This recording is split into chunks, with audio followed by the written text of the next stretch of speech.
Welcome back to the Intel Extreme Masters. It's time for the elimination game. TLO goes up against Stardust. Sorry for the little mistake in the graphic. It's actually all my fault, according to the producer, so I'll take that one on the chin.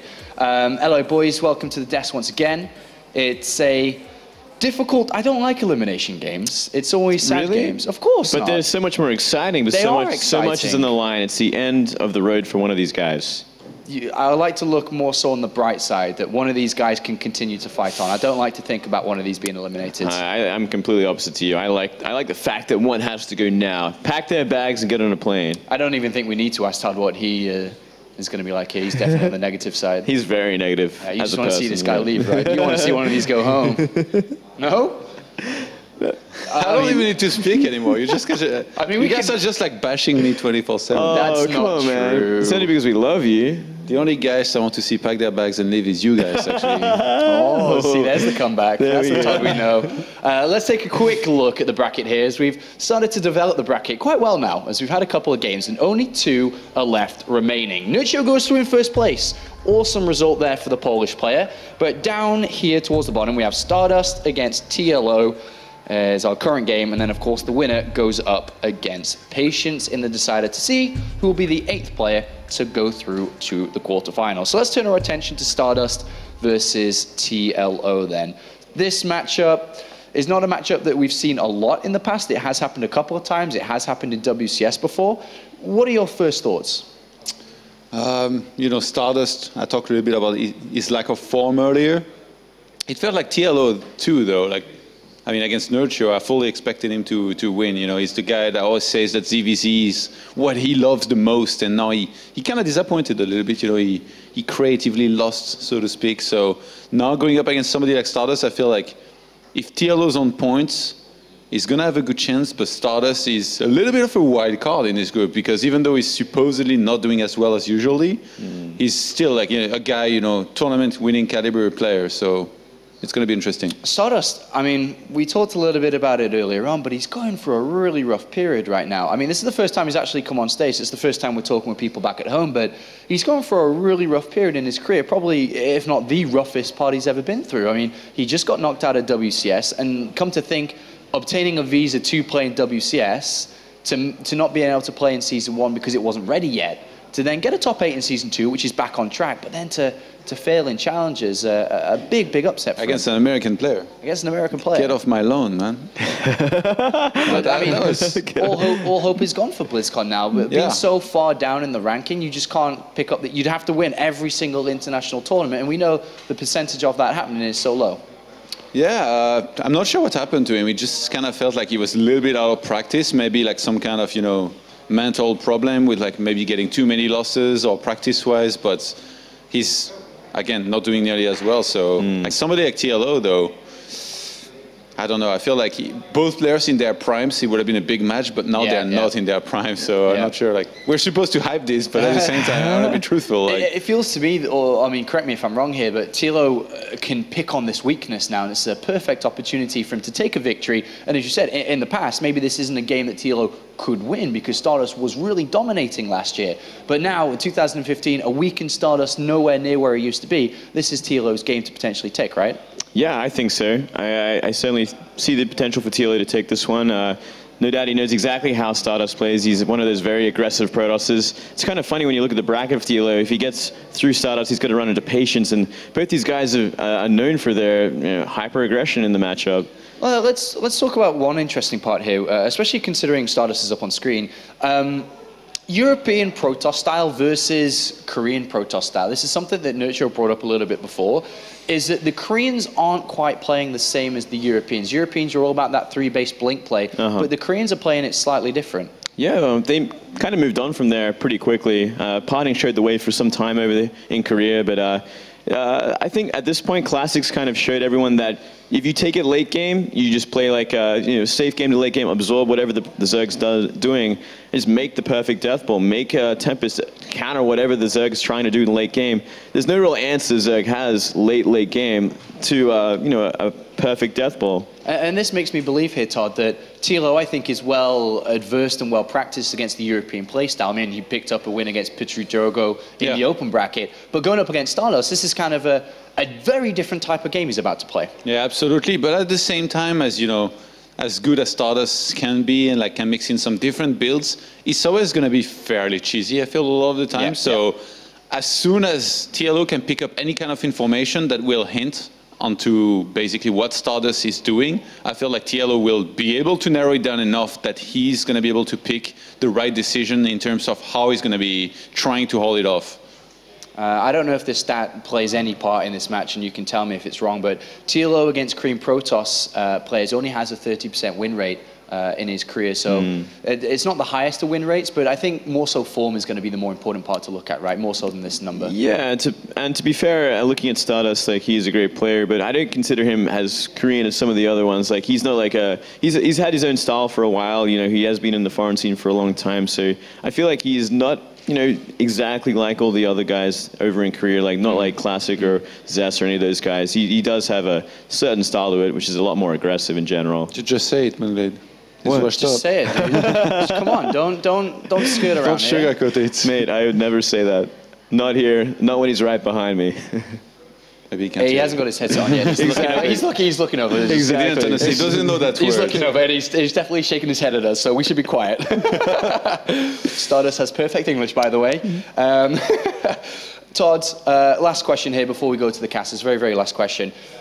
Is TLO a type of player that will get rattled by the loss versus Nurture? Because it was a very emotional loss. I know TLO, it definitely was. I think in the heat of the moment, certainly, but by now he should be like fully recovered. And also, like that series to me is going to be the story of does Stardust still have quite a bit of fire in him or not? Okay, thank you very much, gentlemen. It's time to go to the commentary team for not the decider. Sorry, it's the lower bracket game. One of these places going home. One gets to go to that decider one.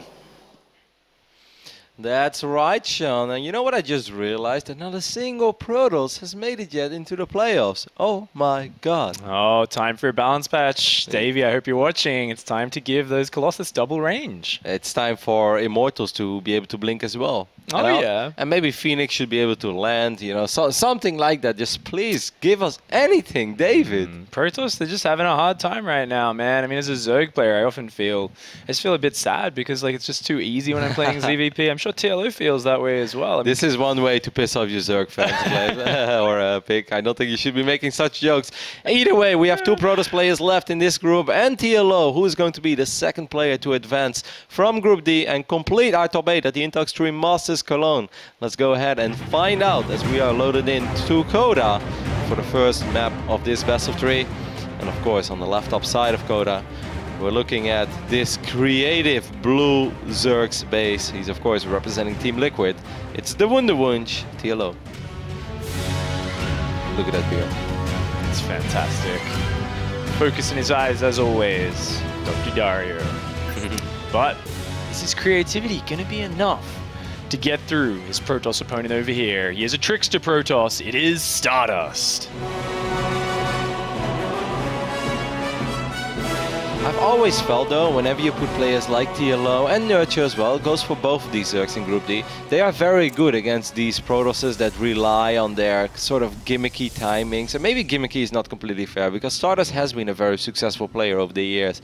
People often forget this, but he has not only won a Dreamhack, he also won WCS Europe 2014 Season 2, and that was a pretty stacked season back then, you know? That was actually a really hard tournament. Yeah, exactly, not easy like at all. MC in there. So he defeated Sun in the final 4-0. So Stardust has definitely had his moments of glory, but it's just been, he's never been the most consistent Protoss, and he is not the type of Protoss like Petit Drogo, like Lil Bao, who can execute Blink Stalker Sentry up to the level of almost, you know, the top Korean standards, the players that Moonglade just mentioned, the Classics, the Zest.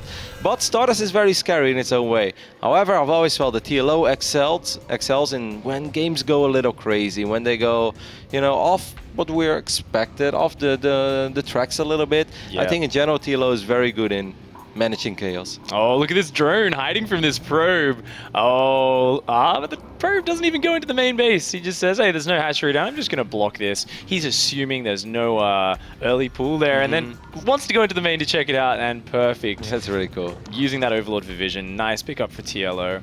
I definitely agree with you, Roddy. I think TLO is one of these guys who's got such great knowledge of the game, and he's also played the other races at a very high level in the past. So he's very good at reading into very small scouting tells and understanding the limitations of what his opponent's doing. Yeah, absolutely. Of course, TLO is mostly known for his Zerg these days, but he played Terran for a very long time, even played in the GSL with his Terran. But even his Protoss, he definitely had a while where he went through life as a random player, and I played against his Protoss a long time ago, you know, 2011 we're talking about, so it doesn't mean that much, but back then he played Protoss at a pretty damn respectable level as well, so he's just an all-around pretty well-rounded player.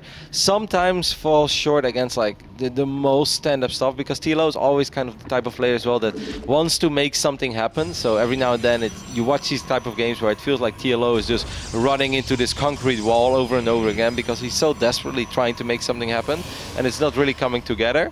But whenever you play against a player like Stardust, Stardust is also a player who likes to make something happen, and I definitely think that can play into TLO's strengths. Yeah, it can often give us a really exciting match to spectate as well. You get a lot of these stock standard Zerg players, and sometimes they watch TLO and, you know, they'll get together and they'll be shaking their heads thinking, why is he doing this little thing? Why is he doing that? You know, he just needs to focus on these essentials, but it allows players like Stardust and TLO to make these really cool situations happen. They sometimes turn games completely upside down. You can think of Stardust versus Jadong in WCS Finals in Toronto. They had a crazy game in the groups. And it's these sort of situations where these players excel. And of course, Stardust is looking for a little bit of redemption as well. Recently not making it into WCS Premier League, losing to the American Protoss player, you could perhaps say the American Classic, which is Neep, who used to be a Terran player, then made the switch to Protoss and managed to defeat Stardust in a very important best of 5. The opening so far, it's Pool into Hatch Gasless for TLO against Stardust, who went Forge Fast Expand. And just the other day I was talking with Zoka a little bit, who doesn't really play a whole lot of StarCraft anymore, but still watches a lot, and he said, in my opinion, you're already in a world of trouble as a Protoss. If you go Forge Fast Expand against a Zerg with 3 hatcheries and you don't cannon rush, you're in trouble. I wouldn't go that far, would you? I wouldn't think so. I think it's a very specific style, and it does give Zerg freedom in the early game. So a lot of Protoss players rely on throwing Zerg players off. I think if you do this, you need to know your follow-ups down to the T. And I think Stardust is a player who's been doing this even at his most successful time. He's loved this. Very nice Zealot attack coming in here, actually getting a drone kill very quickly, just forcing a bit of distraction from TLO, a little bit of lost mining time as well. Interestingly, we see a very fast +1 for Stardust here, but it looks like he might actually just want to go take a third base behind this this Zealot Stalker pressure. That's a very quick third base, because if we take a look at the infrastructure, it's non-existent right now for Stardust. That's a one gate third. Exactly. This is a Wydra build. You know, Wydra used to do this on Daybreak, and I always giggled. I was like, there's no way you can ever keep this base alive, Wydra. And then he actually managed to keep it alive with some good Sim City. But of course, Coda is a little more wide open than Daybreak has ever been. I kind of wonder though, if you're TLO right now, you can deal with this in two ways. One, you're going to create a lot of units and try to overrun it, or you just do the complete opposite and you actually drone up like a madman, because you know Protoss won't be super aggro to you. Take that fast 4th base and kind of move up from there. Now, interestingly, TLO is actually committing to a lot of Roaches and Zergling speed here, so he's committing to a big attack, and this is so good against what Stardust's doing. He's spotted the Nexus, he's spotted the low number of units.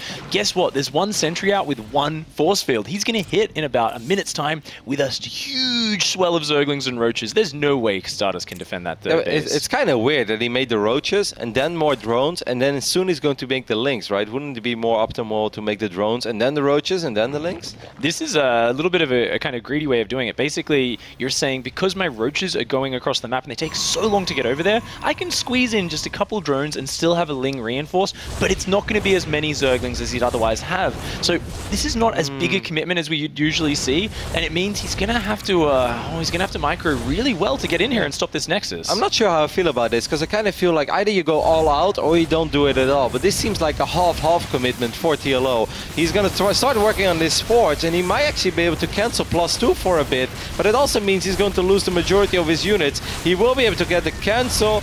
You can't make that cannon anymore after you lost your Forge, Stardust. But I think just losing my Forge here, yeah, it stings a little bit. You would like to get +2 as quick as possible. But I also don't think it's the end of the world. TLO slowed down his own economy. I don't think that was worthwhile. Stardust's gotten away with such a greedy opening now. I mean, it's not the end of the world. TLO has droned up very greedily behind this. He does have upgrades going. He does have his lair going. He's got a bit of creep spread. But I do feel if he committed a big wave of Zerglings, I mean, what did Stardust have? A few sentries at his natural wall? There's no way he could defend that third if there was an extra 30 Zerglings coming in there. Yeah, absolutely. I guess it's just a hard call to make because you are playing with your tournament life on the line right now, or at least almost on the line. This is a best of 3. Losing the first map isn't exactly curtains yet, but you're getting very close to being eliminated then. TLO didn't want to put all of his eggs in one basket, but I'm with you, Pig. I think that would have gone very well if he would have just gone all out with roaches and lynx. Ooh. Could you check for me, Roddy? Did that Phoenix actually spot that infestation pit in the back of TLO's natural? Looks like it did, so I'm not sure if Stardust had time to click on it as it died the moment it saw it. But that's a really important piece of scouting, knowing that, of course, TLO wants to probably be heading towards those infestors and potentially Hive later on. And look at this, just a huge commitment to Blink now, a good number of sentries. Stardust wants to get on the map, and he wants to make TLO very uncomfortable. Yeah. Despite the fact that Stardust went up to 3 bases that quickly, he didn't produce a ridiculous amount of drones, probes, because he's only at 51 right now, and 3 just popped. So before that, it was 48 all along.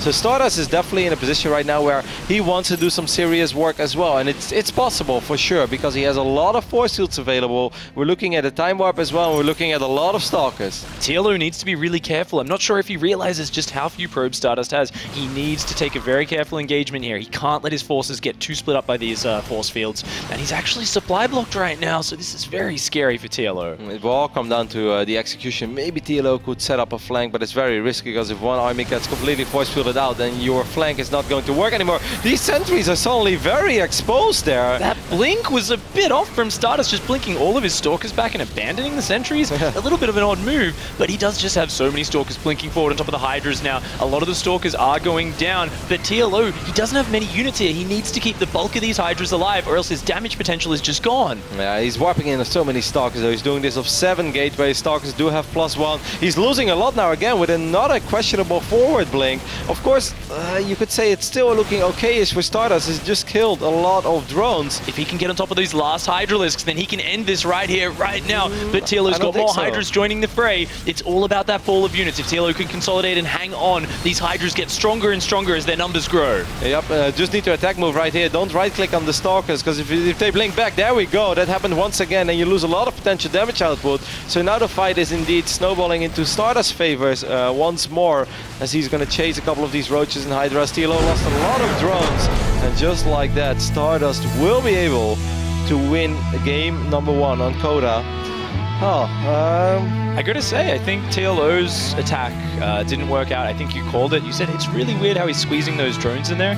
It made it very non-committal, but killing a Forge for the amount he delayed his economy, I don't think that was enough damage. And TLO's got to be kicking himself, realizing that he let Stardust get away with such a greedy build. Yep, absolutely. Well, Dario will have a little bit of time to think about it, as we are going to take a very quick break, and after that we'll be back with game number 2 between TLO and Stardust.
Alrighty, welcome back to TLO vs Stardust, where we are ready to hop into game number 2 that is going to be played on Iron Fortress.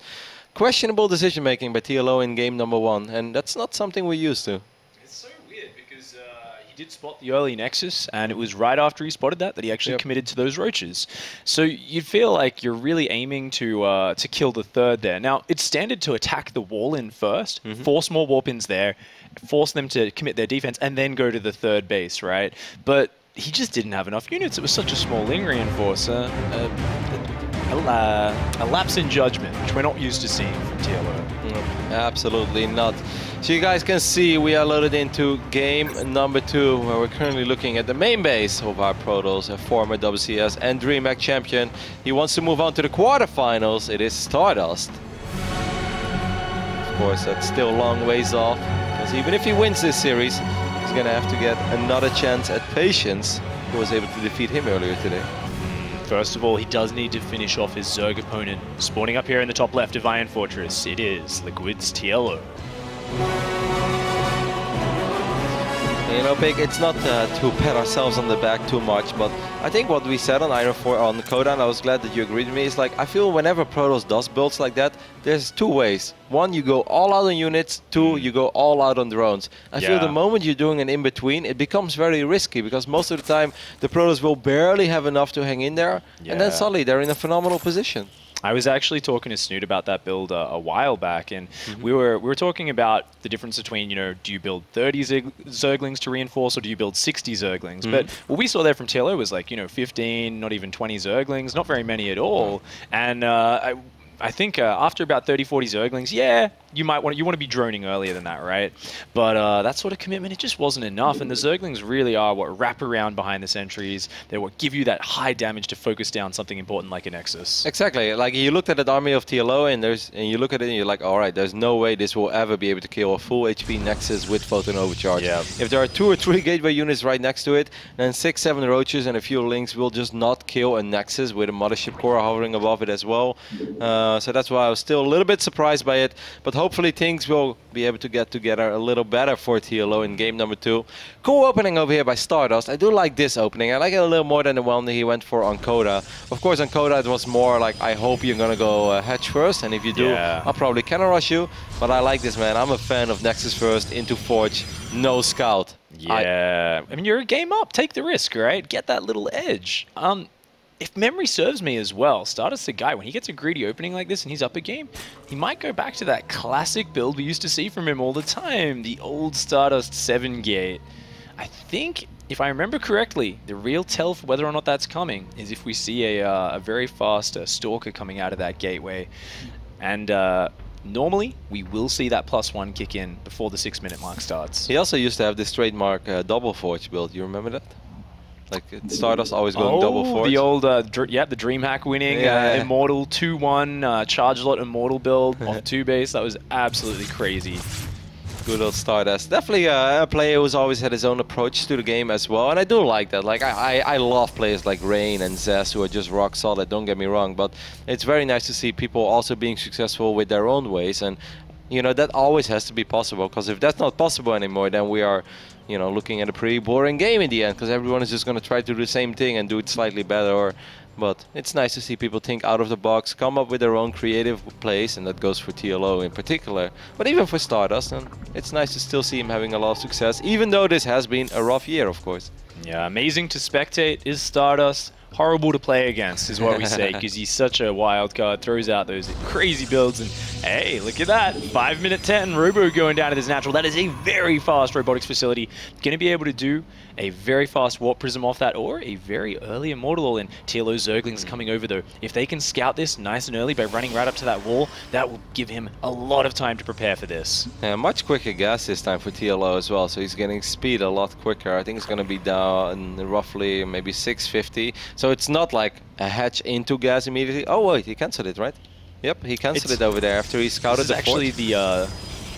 He cancelled what, sorry? He cancelled Zergling speed. Oh, okay. Very smart adjustment. This is the Liquid Zerg build, where he actually delays 2 of his queens so that he can get both a fast Zergling speed and a 3rd hatchery. It's a really cool build invented by the Liquid players. And, of course, Stardust coming out with this Stalker. These Zerglings never ran up to that wall. They have no idea there's a fast robo. And look at that on that production tab. We already see Immortals starting to pop out. This is such a fast robotics, and he is going into 4 gases. It looks like we're just going to see a big old classic Sentry Immortal all in. But what I don't get is speed is like 50, 60 seconds in, then he cancels it, starts the layer, and starts speed again. Is that like really worth it? I mean, with a Forge Expand, normally you just look at it and you say, there's no way he's going to hit me before 8 minutes. So there's just no need for it. So maybe he can afford another drone or 2. It's a very slight efficiency choice. But realistically, it is maybe not worthwhile, but if we look at this, pressure's not going to come out for another minute or so. Link speed will kick in by then, so I can actually get behind that choice from TLO. But imagine if there would have been, like, if you would have Chrono Boost Warp Gate twice, that's something that TLO couldn't have possibly known, and there would have been a little bit of 3 or 4 gateway pressure with a Mothership Core, then, like Sona, you're going to have a very, very hard time with your slow Zerglings if he wipes in a bunch of Stalkers. I got to agree, there is that possibility. It is so far outside of the meta since we've seen those sort of pressures off a Forge opening, though, so yeah. I can get behind TLO taking that sort of risk. A very fast Hydra Den going down for him before the 8-minute mark even. I think this is a great situation. Even though he hasn't spotted the Robo, TLO's doing a very economic build. Ooh, unfortunately, though, he's putting down an Infestation Pit, and he's still droning very hard up to 6 gases. TLO needs to be very careful. If he drones up to full saturation on 3 bases and starts teching towards Hive, he has 0 chance of holding this. He'll just have invested too much in economy and tech. I mean, this is just a very, very old school build over here by Stardust. You know, this is spotting Soul Train, no more, no less. You know, there's absolutely nothing different about it. He's leaving his natural at 8 minutes and 40 seconds. That's very quick. That's something that Parting always told us. You know, like, you pretty much want to leave your natural at the 9-minute mark or a little bit before that. Get your 8 gateways ready and march across the map. And that is exactly what's going on over here. 6 Hydralisks are on the production tab now. It's so useful that TLO already has a couple creep tumors. It's not overwhelming, but this helps so incredibly much already. It really does help. And keep in mind, this is such a wide open area. He can push up the ramp towards the 3rd, but with creep there and having to force his way up a narrow ramp, up against the superior range of the Hydralisks, this is going to be a very hard push for Stardust to make work. For TLO's side of things, he doesn't want to lose the Hydralisks early. He wants to let them build up in number, doesn't want to let them get trapped up front by the force fields. Exactly. It's always tricky, of course, because we are looking at a lot of sentries. Let's see how good the force fields will be. 1 sentry falls immediately. 2 other sentries are running relatively low on HP, but they're all still alive. Stardust slowly but steady trying to make his way forward. Few more Stalkers being wiped in. There is an Observer in the mix now, so he can pick off a creep tumor.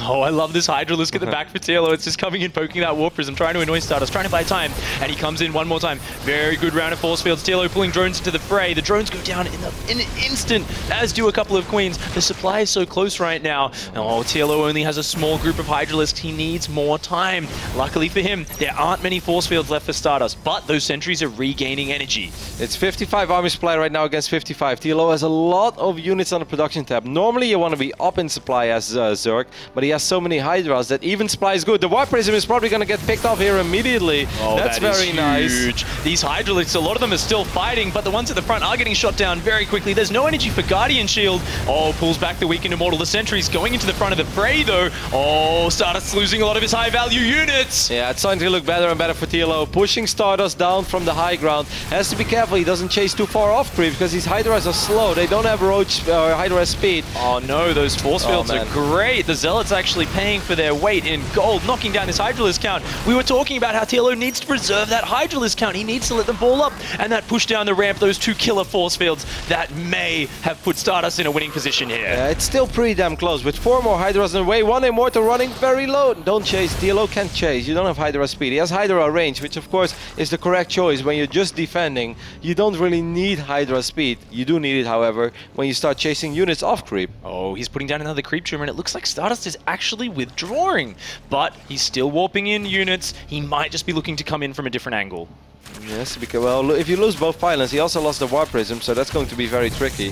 He has one more backup pylon, and that's where he's warping in units right now. TLO's building drones. He's building drones, overlords, and upgrades. He thinks Stardust's gone home. He doesn't realize he's just going to come in with another wave, and TLO is down on supply right now. He needs every single bit of money put into Hydralisks.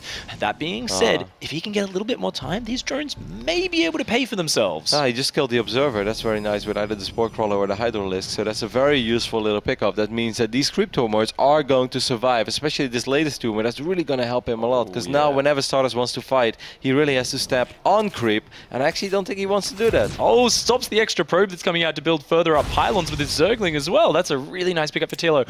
As we kept saying, he needs time. He's still down in supply here. He's up about 10 workers, which means his army supply is even lower than it otherwise looks. He's getting up a ball of Hydralisks, but he needs about 10 to 15 more before he can really shut down these Zealots at the front. Where do you think is the best location for TLO to fight right now? Anywhere in a wide open area where he can try and avoid force field. If his Hydras get too balled up, force fields can just trap too many at the front, and that's what TLO needs to avoid. The only time he can let his Hydralisks get trapped is when Stardust's walking into a sick concave. Look at this spreading of TLO. He's setting this up really nicely.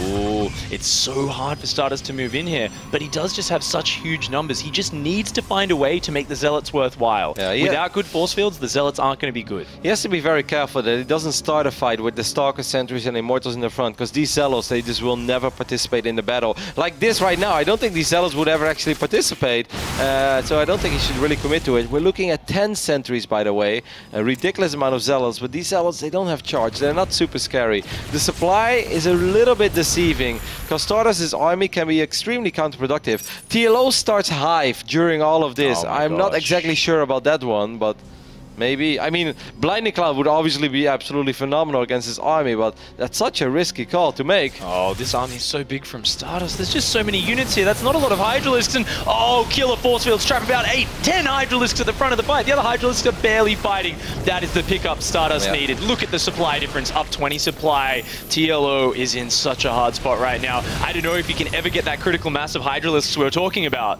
And just look at the units lost resource tab as well. You know, TLO has just lost way more in this game than Stardust. He has mined a little bit more, but not really all that much more. Stardust thought for a second about committing to the high ground, but he wants to play it safe. This is the slowest Immortal Sentry all-in I have ever seen, but he's making it work. Such careful micro from Stardust. This is where he excels. He's so good at taking engagements, so good at using his force fields. And TLO is just always a little bit too low in these unit numbers to punish Stardust. Each time Stardust comes forward, he seems to be getting more and more efficient trades. Quite a few Overlords have died for absolutely no reason either. Stardust would love to try to push the issue. I don't think he's aware at all that Hive is about to finish up, because no Zerg in his right mind would ever go Hive while being under so much pressure. But TLO is not your ordinary Zerg. He is going to start his first Viper. One Viper will probably not make the difference. 2 or 3, I will start believing. This is insane. I have never seen a Protoss have 177 supply and his army being this trashy. There's no other way to put it. These Stalkers don't have Blink, they don't have +2. This is a Stardust army, Roddy. Only Stardust would be here. Let's keep in mind, those sentries have actually gathered up a lot more energy now, but the Queens are also starting to gather up energy. Oh, he's coming in for the fight. He wants to take it, trapping so many Hydralisks on the ramp, and Stardust stepping to the left-hand side. The Hydralisks from TLO trying to readjust. They know they need to fight together. The Guardian Shields are reducing the damage so much. Stardust's numbers are overpowering. Yes, they are, but this army is still bad, though, from Stardust. As long as TLO can keep a nice amount of Hydras alive, I would say that the dream is alive. 5 more Hydras are on the way. Oh, the Viper flies into its death. Oh. There's one more, though. There is one more.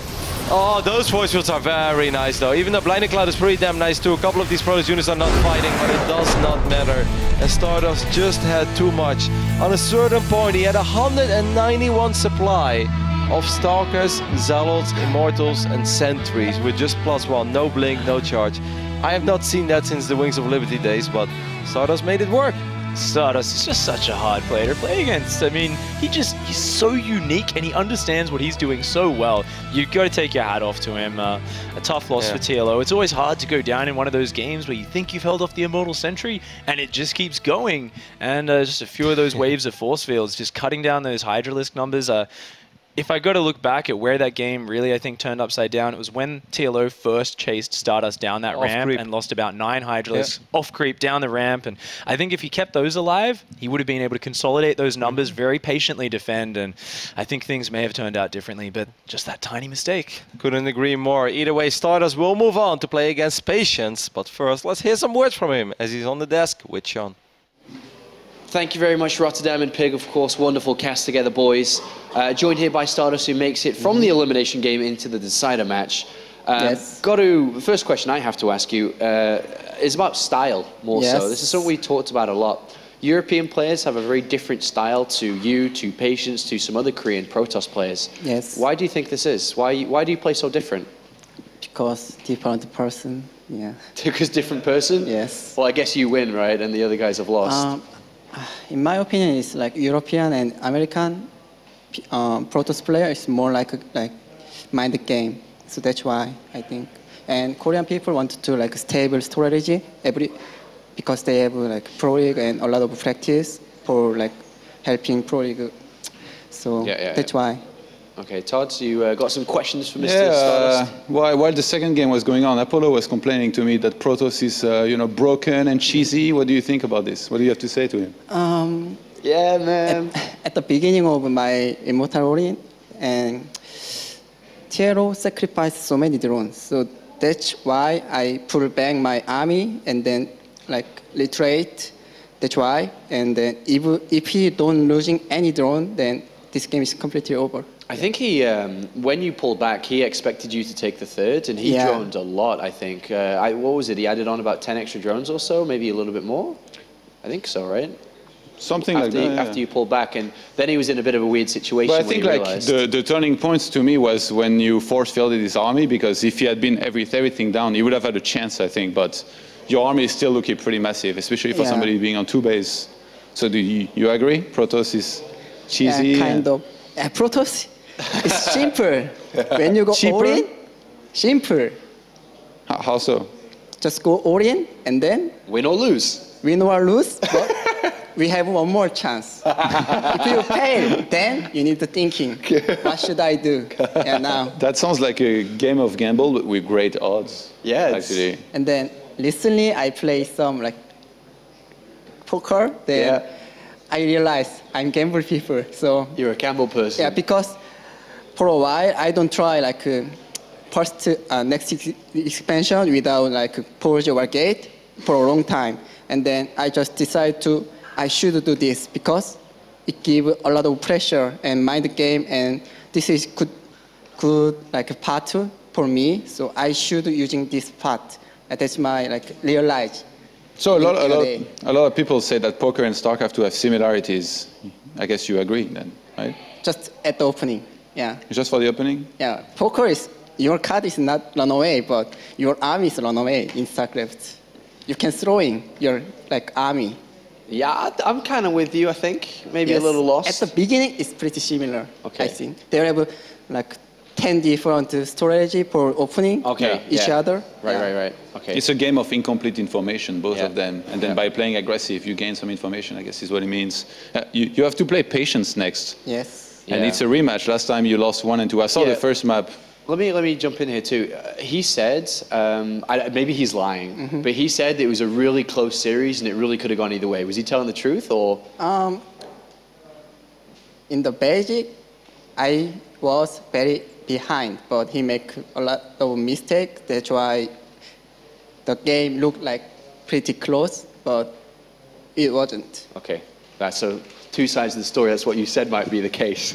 What's going on? Is your PvP good now, or you lost to Neve in Challenger and then you lost to me when we could go on ladder? What happened, man?